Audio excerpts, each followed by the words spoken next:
I think modernizing The Little Mermaid in the way that they did made perfect sense for the society that we live in today, especially when it comes to relationships. Hey everyone, welcome back to Candid Cinema. I'm Amanda, otherwise known as AMXND Reviews on Twitter, Instagram, and Letterboxd. Today I will be reviewing The Little Mermaid, directed by Rob Marshall. Now, I know how everyone feels about live action remakes. Trust me, I am one of those people.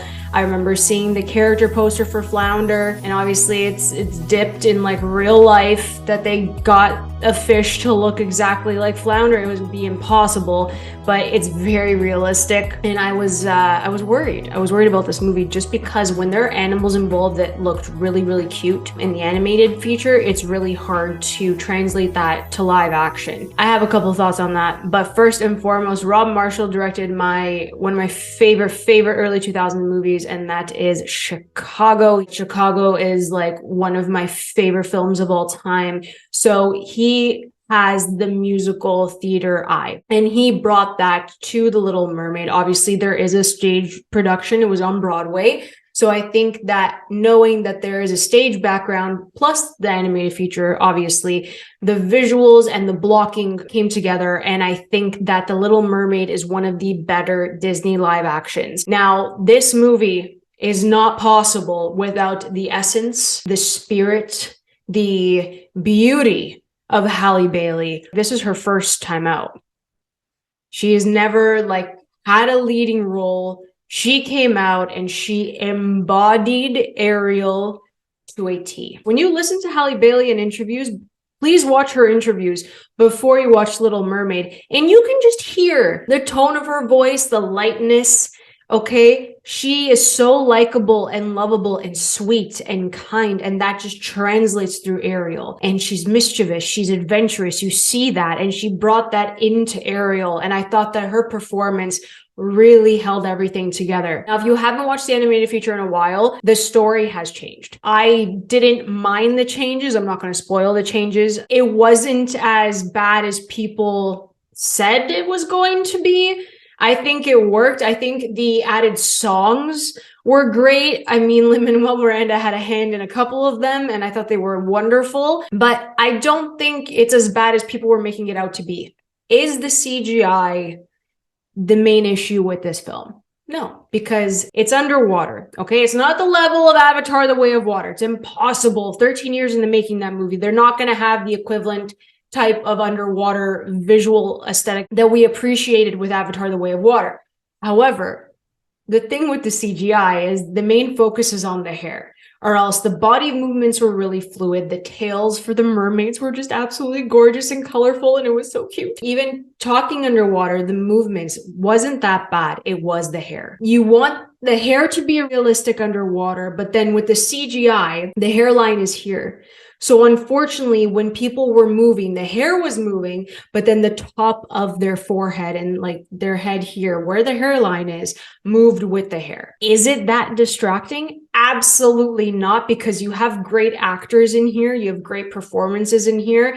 I thought Javier Bardem was great as King Triton. I think Ariel's sisters didn't get enough screen time or even enough interaction with Ariel for me to make a comment on it. I'm really happy that Simone Ashley was in it because she's a star and I love her, my Bridgerton girly. A lot of people are saying that Melissa McCarthy was phenomenal. I think Melissa McCarthy was fine for what she was given to work with. I didn't really feel Ursula from her, unfortunately.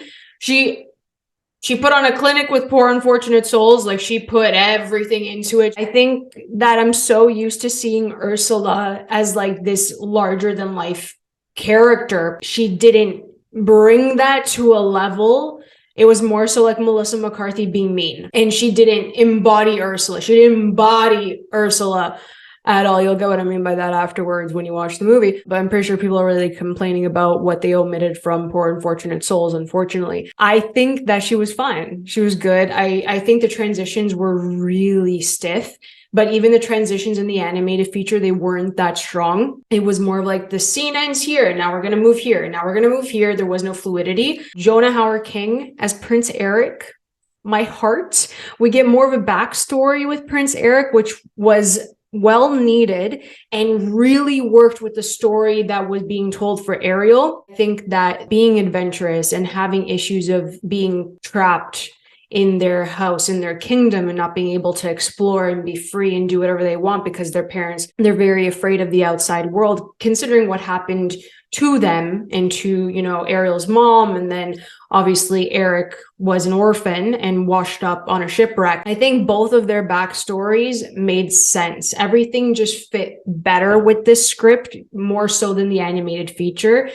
Obviously, it's more so like Love at First Sight, the animated feature, where this one is that they're actually building this relationship, this likeness towards each other, which works better than what we had in the animated feature. Because, my friends, the world has changed. And I think modernizing The Little Mermaid in the way that they did made perfect sense for the society that we live in today, especially when it comes to relationships. I think it is the best form that they could have done to structure their romance in the way that they did. We got more of their romance and how they fell in love with each other, which I loved. They added a song just for Prince Eric to sing called Uncharted Waters, and I loved it. I teared up with it. They made you believe in relationships. They made you believe in the fact that there can be someone out there who's going to understand you for you and that they're going to fight for you. And I love that. I love that they brought that back because it's not bad. It's not wrong to have that in media, which I think we've strayed away from. But this was great.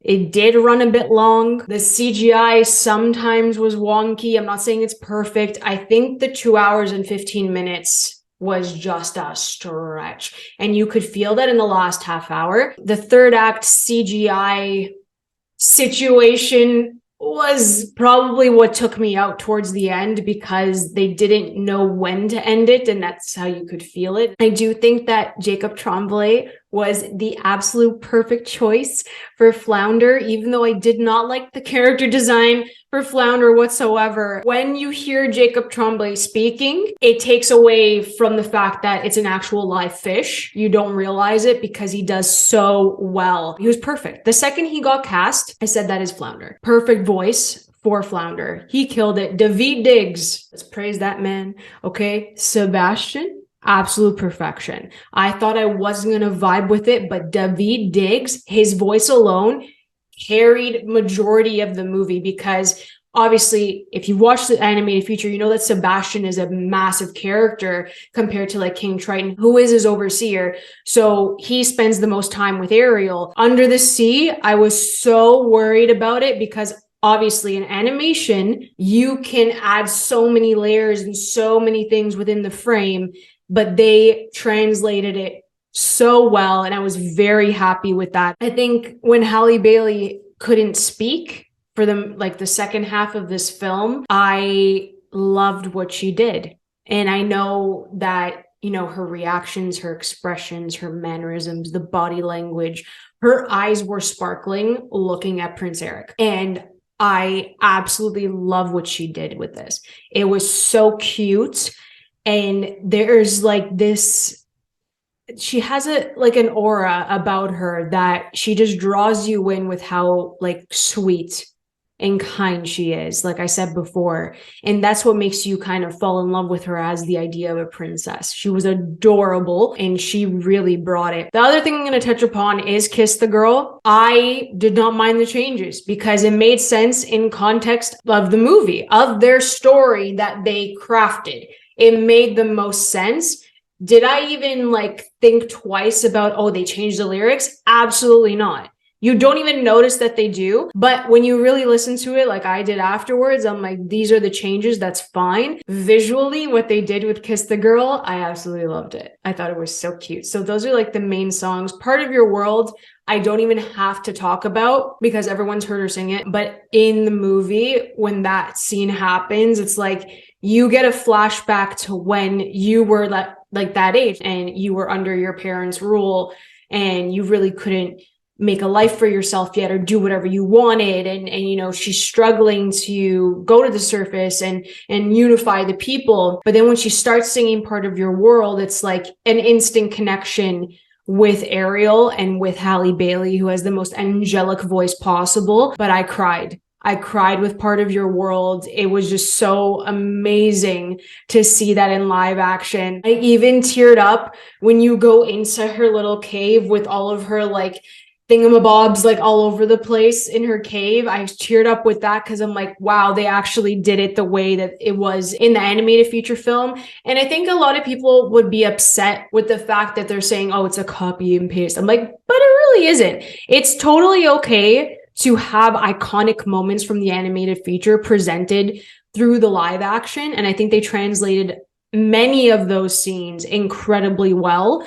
I loved it. I had a lot of fun with this. There are issues with it. So I'm sitting at like a 4 out of 5 for The Little Mermaid. I cannot believe how strong this was, especially being underwater for majority of it. The runtime is long, like I said, the CGI is a bit wonky, but that doesn't take away from the fact that Halle Bailey completely stole my heart, snatched, and I cannot wait to see more of her. So I really enjoyed this. Please go watch it. It is lovely. It makes you believe in the power of Disney again. So please let me know if you enjoyed The Little Mermaid, if the original animated feature is one of your favorites. Tell me who your favorite Disney princess is, because it's Ariel for me and Belle, and that's why I was such a stickler for Beauty and the Beast. Okay, if you guys enjoyed this video, please like and subscribe. You can always follow me over at AMX NDA Reviews on Twitter, Instagram, and Letterboxd. And if you guys want to help me grow this wonderful channel and this beautiful community,